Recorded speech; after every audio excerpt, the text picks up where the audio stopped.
கர்த்தாவே, உம்முடைய இரக்கங்களையும் உம்முடைய காருண்யங்களையும் நினைத்தருளும். அவைகள் அனாதி காலம் முதல் இருக்கிறதே. கர்த்தருக்குள் பிரியமானவர்களே, உங்கள் அனைவருக்கும் இனிய காலை வணக்கங்கள். இன்றைய வேதவசன தியானத்திற்கென்று நாம் தெரிந்தெடுத்திருக்கும் வேத பாகமானது ஆதியாகமம் 22 அதிகாரம் 8 அதற்கு ஆபிரகாம், என் மகனே, தேவன் தமக்கு தகன பலிக்கான ஆட்டுக்குட்டியை பார்த்துக் கொள்வார் என்றான். அப்புறம் இருவரும் கூடி போய். பிரியமானவர்களே, இன்றைய வேத தியானத்தின் தலைப்பு பலியிடப்பட வேண்டிய ஆட்டுக்குட்டி என்பதே. கர்த்தர் ஆபிரகாமுக்கு ஒரு மகனை கொடுத்து அவன் மூலமாக உன்னுடைய சந்ததி பெருகும் என்றார். பிறகு கர்த்தர் ஆபிரகாமை நோக்கி, உன்னுடைய ஒரே பேரான குமாரனை பலியிட வேண்டும் என்று சொல்லும்போது அதற்கு ஆபிரகாம் முழு மனதுடன் ஒப்புக்கொண்டான்.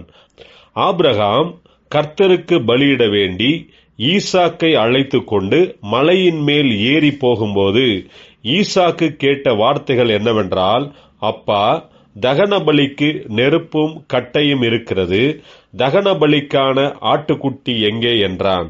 அதற்கு ஆபிரகாம், என் மகனே, தேவன் தமக்கு தகன பலிக்கான ஆட்டுக்குட்டியை பார்த்துக் கொள்வார் என்றான்.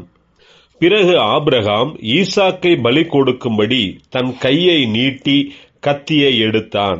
அப்போது கர்த்தர், பிள்ளையாண்டான் மீது உன் கையை போடாதே என்று ஈசாக்குக்கு பதிலாக ஒரு ஆட்டுக்குட்டியை தேவன் கொடுத்தார்.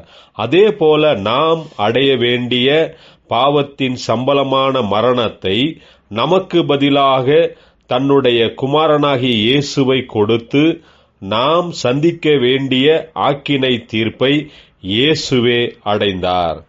நம்முடைய பாவத்தின் சம்பளமான மரணத்தை இயேசுவே ஏற்றுக்கொண்டு மரித்து உயிர்த்தெழுந்து நமக்கு சமாதானத்தையும் நித்திய ஜீவனையும் கொடுத்திருக்கிறார். அவர் மூலமாகவே நமக்கு விடுதலை கிடைத்திருக்கின்றது. இயேசு கிறிஸ்துவின் மூலமாக இப்படியாக வேதத்தின் எல்லா தீர்க்க தரிசனங்களும் நிறைவேறியது என்பதை நாம் இதன் மூலமாக அறிந்து கொள்கிறோம். ஜெபிப்போம். ஜீவனுள்ள தேவனே, உம்முடைய குமாரனாகிய இயேசுவின் கல்வாரி சிலுவையின் மரணத்தின் மூலமாக அவருடைய இரத்தத்தினால் நீர் எங்களை நீதிமானாக்கியிருக்கிறீர், சமாதானத்தையும் நித்திய ஜீவனையும் கொடுத்திருக்கிறீர். உமக்கே என்றென்றும் மகிமை உண்டாகட்டும். இயேசு கிறிஸ்துவின் நாமத்தில் ஜெபிக்கிறோம் நல்ல பிதாவே. ஆமேன்.